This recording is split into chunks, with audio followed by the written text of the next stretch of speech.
इतना बड़ा डिसीजन। माना कि रात से गलतियां हुई हैं भाभी, लेकिन वो दिल का बुरा नहीं है। आप चलो मेरे साथ, मैं समझाता हूँ उस गधे को। नहीं मोहन भैया, मुझे किसी किस्म का कॉम्प्रोमाइज नहीं चाहिए। मैं आपके पास अपना भाई समझ कर आई हूँ। अगर आप भी उनकी तरफदारी करेंगे तो मुझे यहाँ से भी चले जाना होगा। कैसी बातें कर रही हो भाभी, ये घर तो तुम्हारा है, लेकिन चिंटू के बारे में सोचो, उसके फ्यूचर के बारे में सोचो। भैया, राज के साथ रहकर ना तो मैं खुश रह सकती हूँ और ना ही चिंटू का कोई फ्यूचर है। इसलिए मैंने उन्हें तलाक देने का फैसला कर लिया है।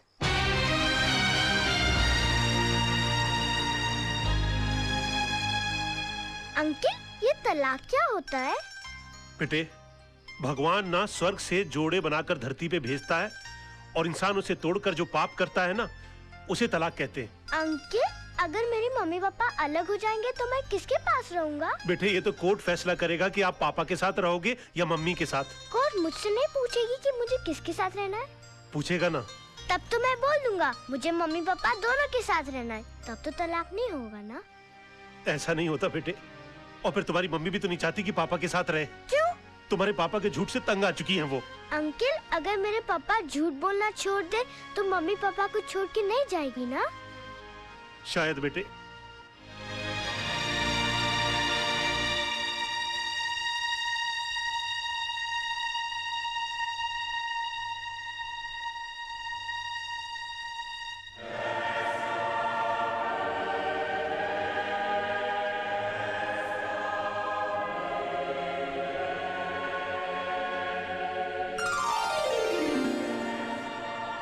भगवान, मेरी मम्मी मेरे पापा के झूठ से बहुत परेशान है। आप चाहो तो क्या नहीं हो सकता। ऐसा चमत्कार करो कि मेरे पापा कभी भी झूठ नहीं बोले। अगर चाहे भी तो उनके मुंह से कभी भी झूठ नहीं निकले। Thank you, please. राज, आज मैं बहुत खुश हूँ क्योंकि तुम्हारी बोर बीवी से तुम्हें छुटकारा मिल गया। उठ!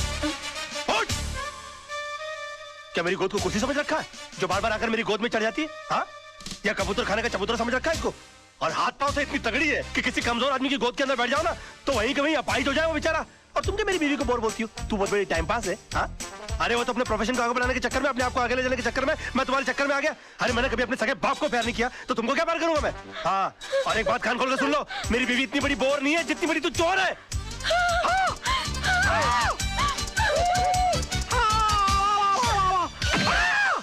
Oh my God! राज! राज!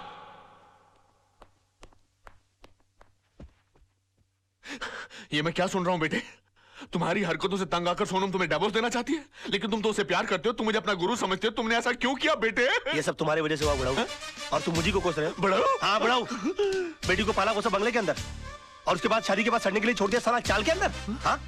अरे वो तो कम अकली थी, लेकिन तुमको तो अकली थी, तुम रोक सकते थे उसको।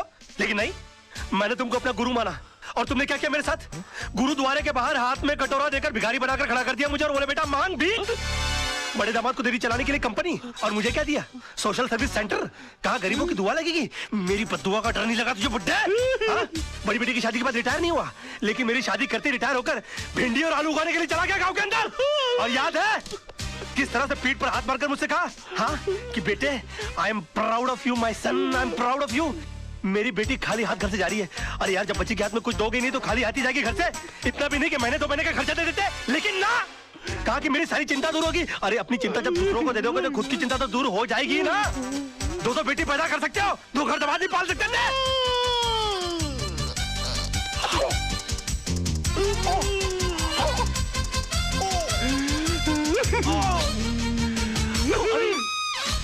अरे बाप रे! अंकल जी, अंकल जी, ओ नहीं, अंकल जी, मैं नहीं, मैं अंकल, मैं आपको क्यों मारूं अंकल? आप मेरे बड़े अंकल जी हो जाता है बच्चों से। Uncle I am sorry uncle, I am very sorry. I am साहब, ये क्या किया मैन? तुम कौन होती हो मेरे घर के मामले में बोलने वाली? हाँ? चलती फिरती बुलडोजर, डायनासोर की सड़ी हुई अंडी। Shut up! Get out! Oh, I'm sorry, Tisa baby. I'm so sorry. Dinosaur, Anna, तुम लोग अपना काम करो।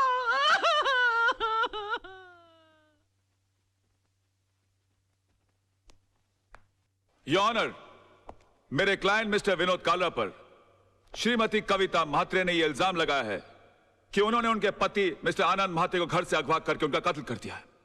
पर यह हकीकत नहीं है ऑनर। ट्रेन के कंपार्टमेंट में मिस्टर आनंद म्हात्रे की लाश के साथ एक सुसाइड नोट बरामद हुआ है, जिसमें यह साफ साफ लिखा हुआ है कि हालात से तंग आकर उन्होंने आत्महत्या की। Yes your honour, Mrs Mhatre की कंप्लेंट है कि 13 अक्टूबर को सुबह 11 बजे उनके पति को अगवा कर लिया गया।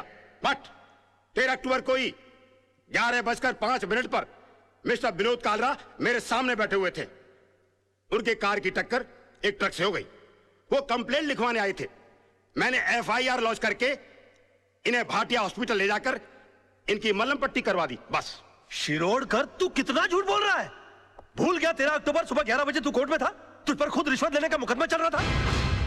इंस्पेक्टर शिरोडकर, क्या ये सच है?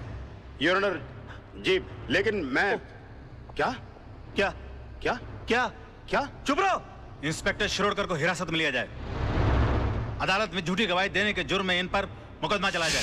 सर, ये किसके साथ आए थे मुझे याद नहीं, लेकिन हाँ, इनके सर पर चोट आई थी और मैंने स्टिचेस लगाकर उन्हें भेज दिया था। मिस्टर सरदेसाई, अगर 13 तारीख को आपने विनोद जी की पट्टिया की थी तो बहुत बड़ी प्रॉब्लम हो जाएगी। क्यों?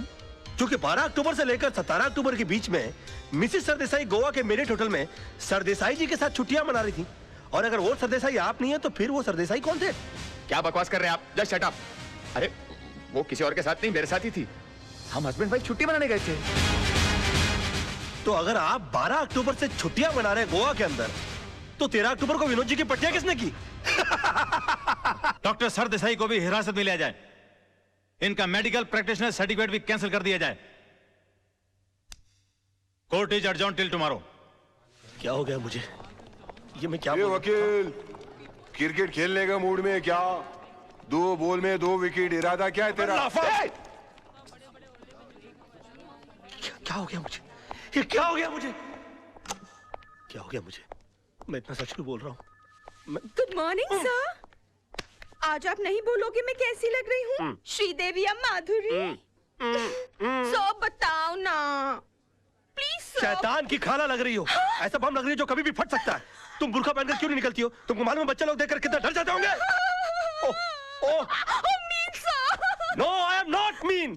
तुम बैठी हो तो ऐसा लगता है जैसे कोई भैंस पानी में बैठ गई हो। I resign.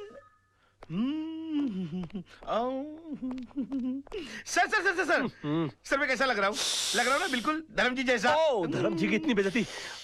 अबे तू धर्मेंद्र नहीं, तू बंदर लग रहा है। चलते फिरते कुरमुरे की गोनी, दिन भर डुक्कर की तरह खाता रहता है। एक दिन फुग्गे की तरह फट जाएगा। सड़क पर तेरी लाश पड़ी होगी, उठाने के लिए कुली बुलाने पड़ेंगे। और कभी कभी नहा भी लिया कर। भैंसे तेरे कपड़े इतने बांस मारते, पूरा स्टाफ परेशान रहता है तुझसे। हॉस्पिटल में क्लोरोफॉर्म की जगह अगर तेरे कपड़े सुंगा दिए जाए ना तो पेशेंट कोमा में चला जाएगा।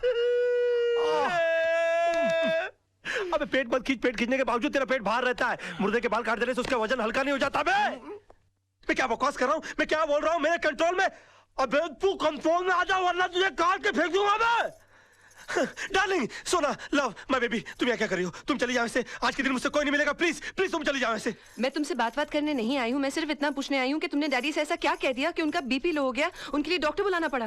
ओहो, तो बुड्ढा बच गया। हाँ? मैंने तो सोचा था कि अब तक निकल लिया होगा। क्या बकवास कर रहे हो? बकवास नहीं, मैं सच बोल रहा हूँ। मैंने तो उनसे भी साफ साफ कह दिया कि मैंने उनके नाम और दौलत के चक्कर में तुमसे शादी की थी। हाँ, तुम्हारे पीछे मैं लट्टू बनकर इसलिए पड़ा हुआ था। तुम्हारी गाड़ी के सामने मैं झूठ मूठ कूदा था। मगर तुम इतनी बेवकूफ लड़की हो कि इतना छोटा सा झूठ नहीं पकड़ पाई। तरबूज में कान नाक मुंह फिट किए हुए तुम्हारे बाप की शक्ल की इंसान की मैं पूजा करता रहा, ये सोच करके वो मेरी जिंदगी की छतरी बनेंगे। मगर तुमने मेरे सर से छपराई गुल कर दिया। सम्मान और खुदारी के चक्कर में तुमने मुझे मदारी बनाकर छोड़ दिया। सॉरी सोना, मुझे माफ कर दो सोना, मैं क्या करूं? मेरे मुंह से सच ही निकल रहा है। तुमने बोल लिया ना, मैं अपना जवाब कोर्ट में दूंगी।